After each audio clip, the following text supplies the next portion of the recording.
question est pourquoi Jésus a créé son Église? Alors, est-ce que vous avez encore, avec tout ce qu'on a dit, on a vu que c'est la volonté de Dieu, on a vu que c'est le plan, un plan de victoire de Dieu pour nous, et aussi c'est pour retrouver la relation intime avec Dieu. Alors, est-ce que vous avez des autres... Pour recevoir son enseignement aussi.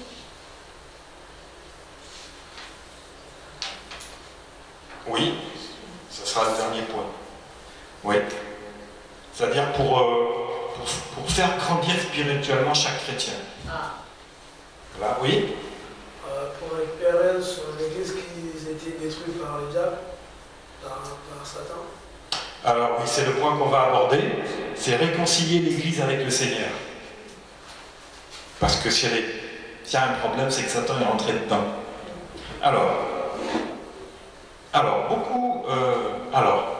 Pourquoi Jésus a créé son Église? Eh bien, c'est pour réconcilier l'Église avec Jésus-Christ. Pour qu'il y ait une réconciliation. Alors, beaucoup de chrétiens, après avoir reçu Jésus-Christ comme Seigneur et Sauveur, eh bien, ils se sont détournés. Ils se sont détournés de Dieu. Ils se sont même égarés. Tu peux recevoir Christ, ça peut bien aller, et puis tout d'un coup, tu commences à être refroidi, tiède. Et tu commences à te détourner du Seigneur. Tu commences à t'égarer. Jusqu'à même renier le Seigneur. Comme qui? Comme qui? Qui a renié Jésus? Il était quoi? Apôtre. Un apôtre. Disciple? Non. Disons apôtre, ça parle mieux.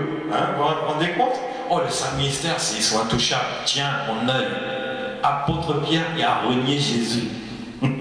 On dit, oh, moi ça va, je ne suis pas apôtre, je suis qu'un simple disciple, donc il n'y a pas de problème, je peux le renier aussi. Non, non, non, non, pas du tout. Mais il y en a beaucoup qui le font. Alors d'autres se sont refroidis, d'autres ont même attaqué l'Église, critiqué l'Église. Il y a un problème dans l'Église. D'autres ont même carrément quitté l'Église comme qui? L'apôtre Pierre. L'apôtre Pierre, il a quitté l'Église. Un apôtre, il a quitté l'Église. Vous voyez un peu? Maintenant, il y a un problème. Pourquoi Jésus a créé son Église? Il faut réconcilier maintenant Pierre avec Jésus. Et il avait dit quoi de Pierre? On a vu au tout début. Sur ce roc. Et est-ce que c'était un roc? Sur ce trouillard. Pierre était devenu quoi? Un menteur, un trouillard. Parce que quand le moment est arrivé là, il dit, disons, moi je veux te donner ma vie aussi, hein. Là où tu vas, je te suis, même s'il faut que je meure. Là, c'était Pierre le fougueux, mais quand il a vu que ça tournait mal, là il a eu peur. Donc c'était Pierre le peureux. N'est-ce pas? Qui a marché sur les eaux? Et qui l'a rejoint? Et qui a eu peur? Pierre. Donc tu peux être fort. Mais à un moment, tu peux devenir peureux. Et nous aussi. Oh, au départ, on est fort dans le Seigneur. Mais tu peux devenir à un moment peureux. Si l'apôtre était peureux, oh bah, tout le monde peut l'être aussi, n'est-ce pas? Ben si, tout le monde peut être peureux, mais il ne faut pas l'être, il ne faut pas le devenir. Voilà. Et du coup, ben, on critique l'Église, on attaque l'Église, tout ça. Vous savez, tous ceux qui parlent mal contre l'Église, ce sont des pierres. Et ce sont des pierres. Et pourtant, ils avaient bien commencé. Mais la Bible dit, c'est pas le commencement d'une chose qui compte, c'est sa fin. Alors, Jean 25, vous connaissez l'histoire. Quand Pierre avait renié Jésus, Jésus est parti le voir. Deuxième pêche miraculeuse. Et puis, Pierre a reconnu que c'était Jésus. Parce que c'était Jésus qui était ressuscité pendant 40 jours. Il est venu à cause de l'Église. Il voulait réconcilier. Vous vous rendez compte? Jésus a bâti son Église, l'Église est par terre. Donc une des raisons, c'est que Jésus veut réconcilier l'Église. Pourquoi il a mis en place l'Église? Pour la réconciliation. La réconciliation. Pierre avait renié Jésus. Il a dit, je ne te connais pas. Après il a dit, je te maudis. Je fais des imprécations, c'est-à-dire que tu n'as qu'à mourir, tu n'as que ce que tu mérites, toutes ces choses-là. Mais l'Église, elle était dans quel état? À peine commencé, l'église était déjà par terre. Rapidement. Mais il fallait que Jésus vienne au secours de Pierre, au secours de l'église. Et Jésus vient encore au secours de l'église. Il a demandé, Pierre, m'aimes-tu 3 fois? Et vous savez, pour ceux qui avaient entendu le message, c'est que la première fois qu'il a dit, Pierre, m'aimes-tu? Il a annulé le premier reniement. Il a fait annuler. Seigneur, je te demande pardon, je réalise que je t'ai renié, que je me suis écarté de toi. Deuxième fois, il demande, mais Pierre, m'aimes-tu encore? Et Pierre dit, ben oui. Il demande à Pierre, il dit, mais oui Seigneur, tu sais, je t'aime. Là, il a annulé encore le deuxième reniement. C'est-à-dire qu'il avait juré contre Jésus. On ne peut pas jurer contre Dieu, encore moins contre Jésus. C'est pas possible. C'est impardonnable. Et pourtant, Jésus a fait annuler ça. 3e fois, Pierre, m'aimes-tu? Alors là, Pierre, il n'en peut plus. Il dit, tu sais que je t'aime. Il a dit, bon, paie mes brebis. Et là aussi, il a fait annuler le 3e, qui était les imprécations. C'est-à-dire, Jésus, lui, il n'a qu'à mourir.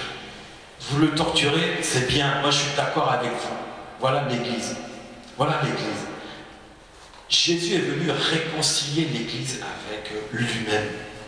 Pourquoi Dieu a créé son Église? Pour que l'Église soit victorieuse. Mais quand il y a des problèmes, il a mis la réconciliation dedans.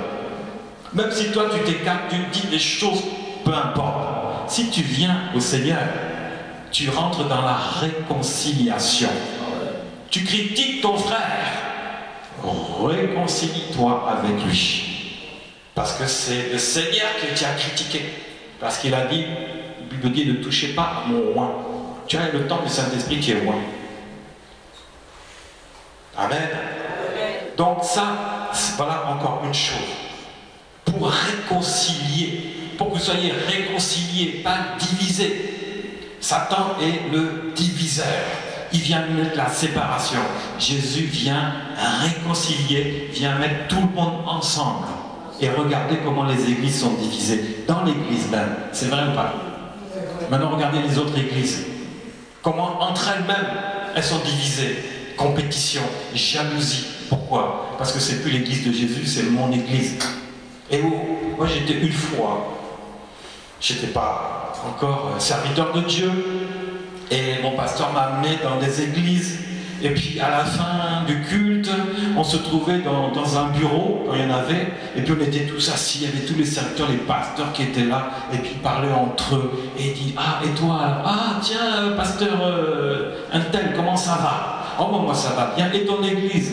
Ah ben ça va, j'ai 200 mètres carrés, j'ai 150 membres, on a des grosses dîmes. Ah oh, c'est bien, ah et toi? Oh bah, moi j'ai 300. C'est faux, il n'a même pas 100. Moi j'ai 300 membres. Hein. Ah, je suis un pasteur, moi, tu sais, hein. Invite-moi, tu vas voir dans ton église, tu vas voir. J'ai foutu tous tes enfants partir sous l'onction. Ah bon? Elle fait quelle surface ton église?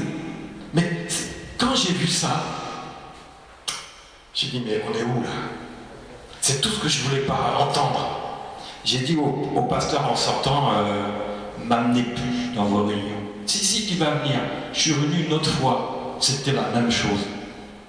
J'ai dit, dans ma tête, j'ai dit, réunion comme ça là, jamais, jamais, jamais, jamais. Pour moi, c'est pas ça l'église. C'est divisé, c'est la compétition. Déjà entre les églises. Église de Bretagne, prions beaucoup pour cette église qui est née, mais qui n'est pas encore physiquement établie, mais qui existe. Mais attaquer, non mais c'est pas possible. C'est pas possible. On vient de m'attaquer pour dire que ce que je donne comme enseignement, c'est diabolique. Parce que quand on impose les mains, les gens tombent. Que ça, c'est trop. Que nous, ils me traitent d'évangéliques, je m'en fous. Vous, les chrétiens évangéliques, là, hein, vous êtes des églises indépendantes. Vous n'êtes pas de Dieu. Vous n'êtes pas des vrais serviteurs. Voyez un peu? C'est un pasteur qui dit ça. Compétition, division. Division dans l'église. Mais l'église est où là? Elle est où? On m'a dit je ne suis pas un pasteur. Ensuite ils disent que nous on est une église catholique. Donc ils insultent en plus les catholiques. Mais tu veux me comparer à une église catholique, mais c'est ton problème. Pourquoi? Parce qu'il y a deux personnes que vous connaissez. Ah, vous les connaissez, hein? Eh bien, il faut les porter vraiment fort dans les prières. Parce qu'ils ont été attaqués. Attaqués par un pasteur. Ni plus ni moins. Pourquoi? Parce qu'ils sont dans un réveil spirituel, ce qu'on appelle être né de nouveau. Ils passent 4-5 heures dans la prière chaque jour. Dans la lecture, en plus. Dans le jeûne, à 73 ans. Vous vous rendez compte? Quand le réveil spirituel tombe sur quelqu'un, le réveil. Et la personne demande dans cette église pourquoi sur 100 personnes, il y en a 57 qui sont malades. Et le pasteur répond, il n'y a pas le réveil. Mais toi, tu es qui? C'est pas toi qui dois faire, qui dois chercher le réveil, amener l'église dans le réveil. Et il y a 57 malades. Et vous imposez les mains. Mais là, je vous dis, la Bible dit de ne pas imposer les mains aux malades. Voilà ce que j'ai entendu aujourd'hui. Tellement on cherche à casser la vraie église de Jésus-Christ. Mais c'est lui-même qui dit venez à l'imposition des mains. Mais il y a eu un miracle il y a 50 ans. Depuis 50 ans, il n'y a plus de miracle. Parce que le réveil était venu il y a 50 ans, on a vu un seul miracle. Et encore, c'était pas, c'était un petit truc de grande chose. Mais ça reste un miracle. Mais c'est un miracle. Genre, j'avais un mot de tête, j'ai plus un mot de tête. Oh Seigneur, merci. Alléluia, on a vu ta puissance. Mais regardez un peu l'état de l'église. Divisée entre elles. Ils se bouffent entre eux. C'est grave. Non. Est-ce que Jésus est venu pour ça? Non. Il est venu pour réconcilier l'église. Et l'église, elle se divise. Ne critique pas les autres églises. Bénis-les. Tu critiques Jésus. Tu critiques l'église, tu critiques Jésus. Même si ce serviteur, il est comme ça, c'est son problème. Peut-être qu'il est beaucoup charnel, mais il a un peu spirituel quand même. Un jour, il sera plus spirituel et moins charnel. Et alors, toi-même, tu auras honte? Non. Tu dois être réconcilié avec tout le monde. Tu ne dois pas être en palabre avec tes frères et sœurs. Jésus n'a pas créé une église pour qu'on soit en palabre, pour qu'on fasse de la compétition. Oh, ta salle, elle est petite. Et alors, mon Dieu est grand. Il n'y a aucune grande salle qui pourra contenir Dieu de toute manière.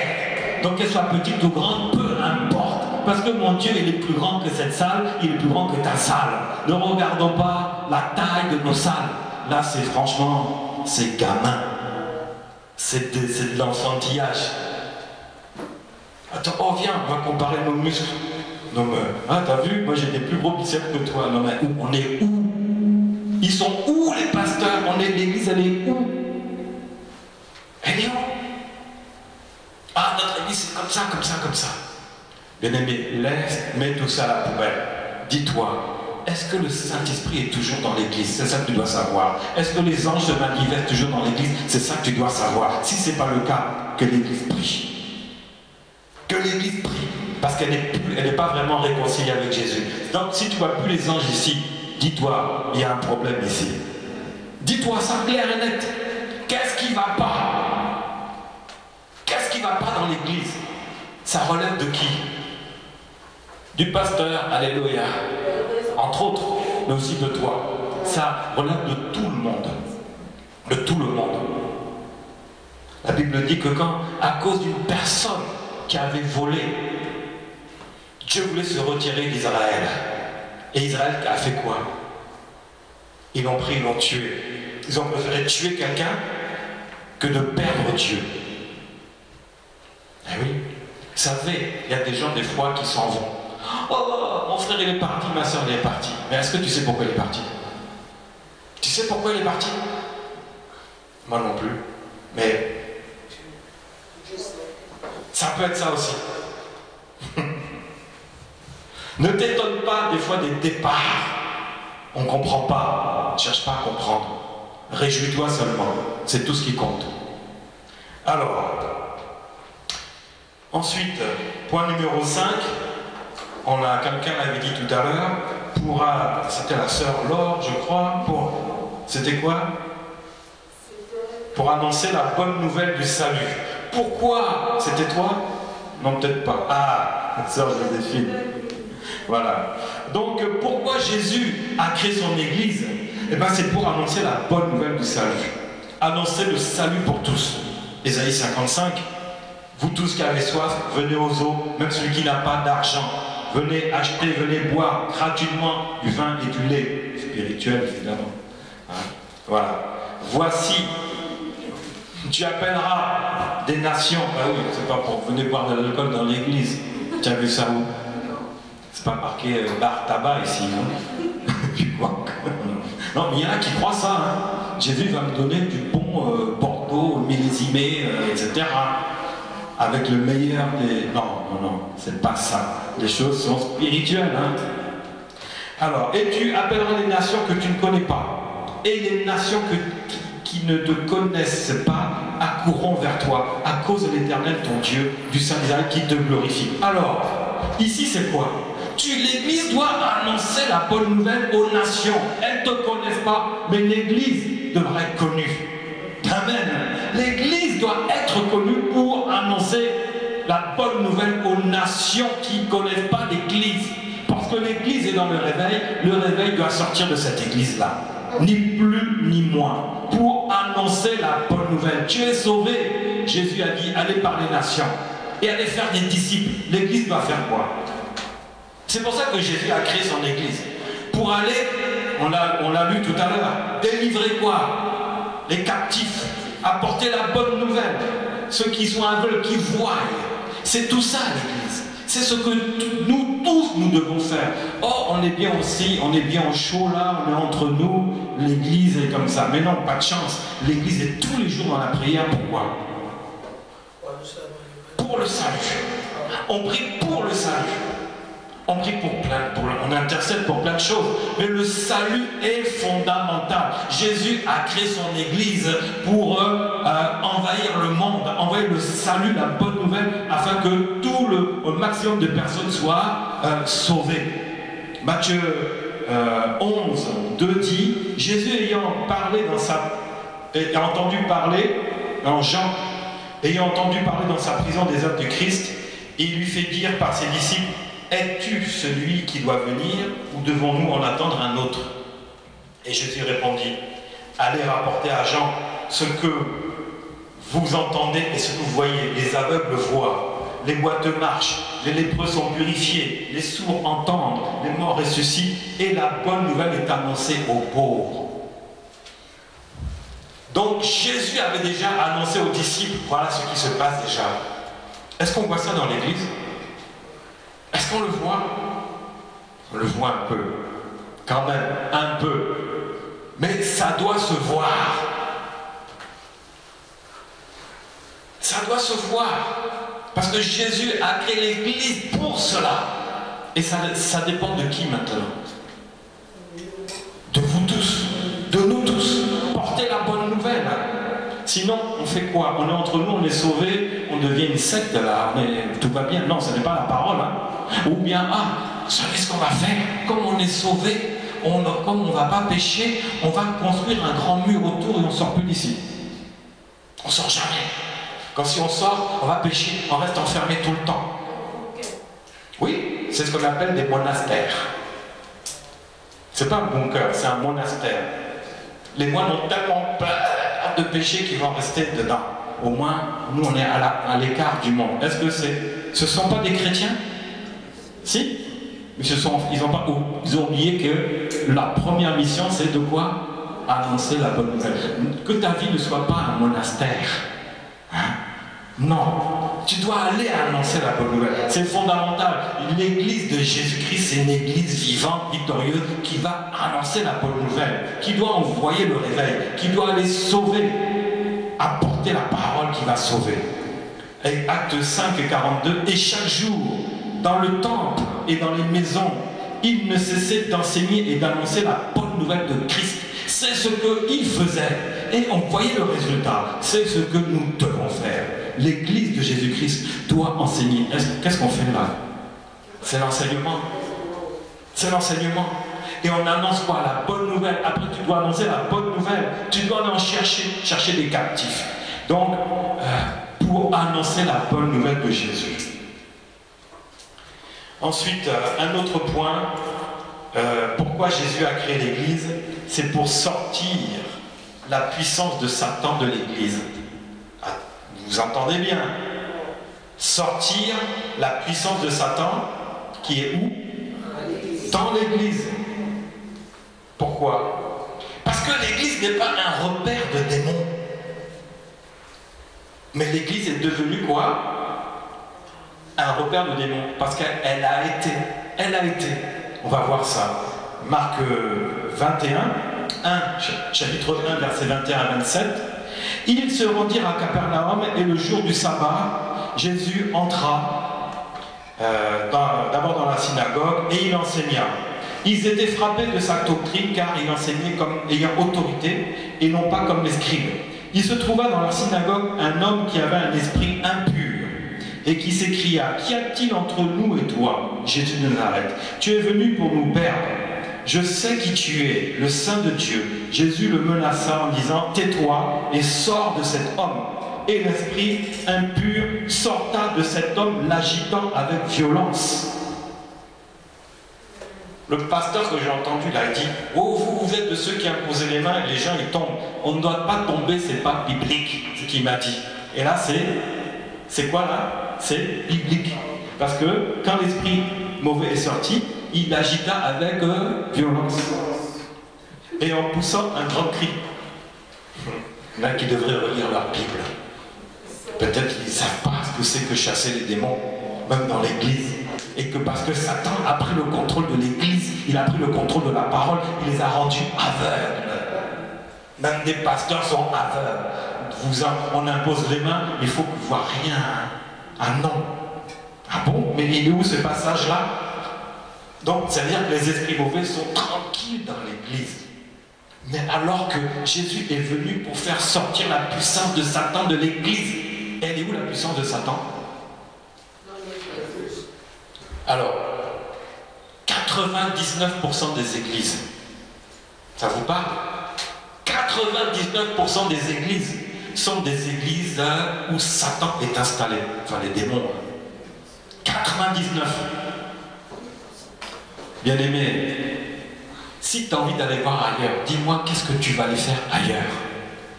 Si tu vas aller dans une église, c'est pour faire quoi? Moi je vais te dire, soit tu es invité, ou soit tu vas te faire voir. Mais ni l'un ni l'autre n'y va pas. 99, moi je suis là pour te protéger. 99% des églises, c'est pas pour te faire peur, pour dire reste ici, les autres sont pourris. Peut-être tu vas tomber dans une autre qui est comme celle-là. Gloire à Dieu, mais tu sais pas. C'est pour ça que quand je suis invité dans des églises, moi j'y vais pas. J'y vais pas. Non, qu'est-ce que je vais faire là-bas? Pourquoi? Non. Ça, non. C'est pas le temps. Je sais, il y a le temps de la préparation. Amen. Après, il y a le temps. Mais il faut se préparer d'abord. Parce que là où on met les pieds, non, tant qu'on n'est pas prêt, attention. Il faut faire attention. Donc, il y a des églises, ce sont des repères de démons. Là, il y en a encore maintenant. Il y en a encore maintenant. S'il n'y a pas la puissance du Saint-Esprit, si ce n'est pas l'église de Jésus-Christ, c'est l'église de qui? C'est l'église de qui? Si tu ne vois pas la manifestation de Dieu dans l'église, alors qui va s'asseoir tranquillement dans l'église? Les démons. Les démons, ils sont tranquilles. L'espoir des sorciers. Pas qu'en Afrique. Même en France. On les appelle autrement. Les rebouteux, les toucheurs de feu, les magnétiseurs, les guérisseurs. C'est des marabouts, c'est comme en Afrique, on les appelle les sorciers. Tout ça, c'est le même groupe. Et ils sont tranquillement dans les églises. Jésus n'a pas créé l'église pour que les démons prennent le contrôle de l'église. Amen. Il faut les chasser. Apocalypse 3, 7 dit, écrit à l'ange de l'église de Philadelphie, et voici ce que le Saint dit, le véritable. Celui qui a des oreilles, celui qui a lesquelles David qui ouvre et une porte, personne ne peut la fermer. J'avance. Voici, je te donne de ceux de la synagogue de Satan, qui se disent juifs mais qui ne le sont pas, mais qui mentent. Qui mentent. Voici, je les ferai venir se prosterner à tes pieds et connaître que je t'ai aimé, parce que tu as gardé ma parole. Ici, bien aimé, c'est déjà arrivé. Je ne vais pas faire la genèse, mais Jésus a créé l'église aussi, son église, qui sortait d'où? De la synagogue de Satan. Hein? Il y avait des synagogues, plus de 400 à l'époque. Plus de 400. Mais une chose qu'il fallait faire, si Jésus a créé son église, c'était pour détruire les œuvres, les plans et les œuvres des démons. Il fallait cela, c'était fondamental. L'église où Jésus-Christ est la tête, c'est lui le chef. Il a dit, je vais te faire venir ceux de la synagogue de Satan qui se disent juifs. Là, c'était synagogue et là juif. Même, on peut dire autre chose. D'autres églises des chrétiens qui se disent chrétiens, mais qui ne le sont pas. Ici. Ils viendront ici. Pourquoi? Parce que Jésus a donné l'autorité. Il fait sortir la puissance de Satan dans l'église. La puissance des démons dans l'église. Voilà pourquoi Jésus a créé l'église. Pour faire sortir toutes ces choses mauvaises de l'église. Parce qu'on a vu au tout début, le premier verset, afin d'être quoi? Pur. Il a dit, hein, une église glorieuse. Église glorieuse. Sans tache ni ride. Tout ça. Donc, l'église que Jésus a créée, c'est pour faire sortir les œuvres diaboliques. Donc, 99% des églises ont des œuvres diaboliques. Je vous le dis, hein. Moi, j'en ai vu carrément. Je suis allé il n'y a pas longtemps dans une église, ça faisait des années, mais j'ai dit, je vais y aller quand même pour accompagner ma femme. Oh, mais la synagogue de Satan, la prophétesse que j'ai vue, là, c'était Jézabel. Un esprit de python devant moi. Mais grave. J'ai dit, oh, le peuple de Dieu, comment il est perdu à ce point-là. Et puis elle faisait lever tout le monde pour venir qu'elle impose les mains. Et puis moi j'étais sur une rangée, 4e ou 5e, et puis il y a un protocole qui passe dans la rangée. Ceux qui ne sont pas levés, on les oblige à se lever pour que la diablesse impose les mains. J'appelle ça une diablesse. Et arrive à m'arranger, me fait signe, monsieur, levez-vous. Je regarde, je dis, oh, je fais mieux de ne pas l'entendre, et me dit, levez-vous tout de suite, on vous appelle. Je dis, quitte ton chemin. Dégage. Tu crois que moi je vais me faire imposer les mains là? Dans ma tête, il dit, si j'accepte, c'est moi qui vais imposer les mains, mais elle va voir là, elle va être dévoilée devant toute l'assemblée. Non, tu n'es pas venu pour ça. Cette église-là, c'est pas son temps. Je ne peux pas faire ça devant. Non. Je suis resté assis. L'évangile de grâce est resté assis. On était là, on était en train d'assister, mais non. Grave, synagogue de Satan. Mais Jésus n'est pas venu pour ça.